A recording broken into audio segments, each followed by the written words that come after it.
মনে করুন একজন ব্যক্তি আপনাকে দুইটা বক্স অফার করলো। তার একটার উপর লেখা আছে 30 লক্ষ টাকা, আরেকটার উপর লেখা আছে 1 টাকা, যেটা প্রতিদিনই 2 গুণ করে বৃদ্ধি পাবে, কিন্তু সর্বোচ্চ 1 মাস পর্যন্ত। আপনি তখন ভাববেন, তাহলে 1 মাস করে 1 টাকা ডাবল হয়ে হয়ে কতই বা হবে? তাহলে আমি 30 লক্ষ টাকার বক্সটা চয়েস করি। কিন্তু আপনি কি কখনো ভেবে দেখেছেন এই 1 টাকা দ্বিগুণ হতে হতে মাস শেষে গিয়ে কত টাকা বৃদ্ধি হয়? আপনি যদি এখন ক্যালকুলেটর নিয়ে বসেন তাহলে দেখবেন মাস শেষ হতে হতে 1 টাকার কয়েলটা 30 লক্ষ ছাড়িয়ে আর অনেক বেশি অ্যামাউন্টে পরিণত হয়েছে। এখন অনেকেই যারা ভাবতেছেন যে আমার তো এসএসসি এবং এইচএসসি জিপিএর অবস্থা খুবই বাজে, আপনাকে দিয়ে হয়তো ঢাকা ইউনিভার্সিটি কিংবা পাবলিক ইউনিভার্সিটিতে চান্স পাওয়া আর সম্ভব না, কারণ সময় শেষ হয়ে গিয়েছে। তাদের উদ্দেশ্য আজকের ভিডিওটা। আমি বলবো, দেখেন, আপনি যদি মনে করেন যে আপনার যেহেতু আগে ব্যাকগ্রাউন্ড খুবই বাজে অবস্থা, আপনাকে দিয়ে ইমপ্রুভ পসিবল না, দেন আপনি যদি ওই 1 টাকা বৃদ্ধির মতো, অর্থাৎ 1 টাকা প্রতিদিন যে দ্বিগুণ ভাবে বৃদ্ধি পায়, এইভাবে যদি আপনার লেখাপড়াটা আপনি এই অ্যাডমিশন টাইমটা অনলি যা লাইফে গিয়েছে এই অ্যাডমিশন টাইমটা সর্বোচ্চ ইফোর্ট দিতে পারেন, তাহলে অ্যাডমিশন পরীক্ষা আসতে আসতেই আপনার এই ছোট ছোট ইফোর্টগুলো এমন এক পর্যায়ে গিয়ে পৌঁছাবে যেটা আপনার যে বন্ধু এসএসসি এবং এইচএসসিতে জিপিএ 5 পেয়েছে তাদেরকেও ছাড়িয়ে যাবে। কারণ অ্যাডমিশন জার্নিটা হলো এমন একটা জার্নি যেখানে ব্যাকগ্রাউন্ড ভালো হওয়াটা অনেক বেশি জরুরি নয়, বরং প্রতিদিন ছোট ছোট ছোট করে কাজ করে যাওয়া বা ছোট ছোট করে পড়ে যাওয়াটা অনেক বেশি গুরুত্বপূর্ণ।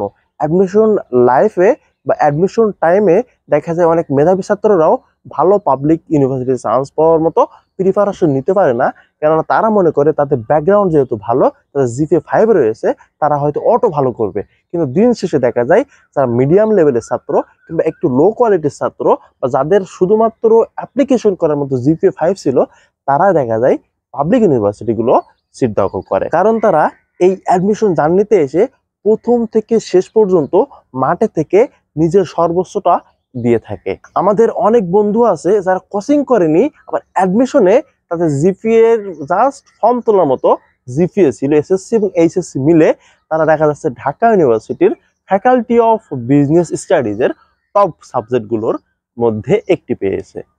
তুমি এইচএসসি লেভেলে যে বইটা 2 বছর শেষ করে আসছো, অ্যাডমিশনে এসে সেই বইটা মাত্র 3 মাসে শেষ করবা, তাই না?